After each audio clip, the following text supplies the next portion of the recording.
পুরো কথা হবে না, ঝাল ঝাল হয়েছে। আমার এই পাতুরিটা আমার ভীষণ পছন্দের, মানে এটাকে না ওই আজকাল বিয়ে বাড়িতে বা কিছুতে তন্দুরি বলে। হ্যাঁ হ্যাঁ কিন্তু তন্দুরি হলে কী হবে, আমরা যেগুলো আগে খেতাম মা বানাতো এরকমই বানাতো, মশলা দিয়ে হ্যাঁ একটু ভাজা ভাজা, মানে এটাকে বলা হয় ওই আমাদের ভাষায় পাতুরি বলি, বাট আজকাল তন্দুরি। কিন্তু সুপারব হয়েছে, সুপারব হচ্ছে, সুপার। সত্যি ভালো হয়েছে, কথা হবে না। আর এগুলো না এরকম ছোট ছোট পোয়া ভোলা দিয়ে করে, তবে তার টেস্ট হয়।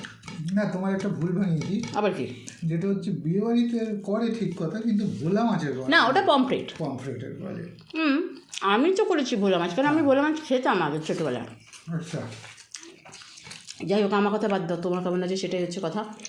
আমার তো ভালো লাগছে, অসম্ভব ভালো লাগছে, দেখি দেখি, দারুণ লাগছে। কামড়ে খাবে নাকি? একটু খেয়ে দেখাবে নাকি খাবো, যে তুমি খেতে পারো? খেতে পারবো না কেন, দাঁত নেই নাকি?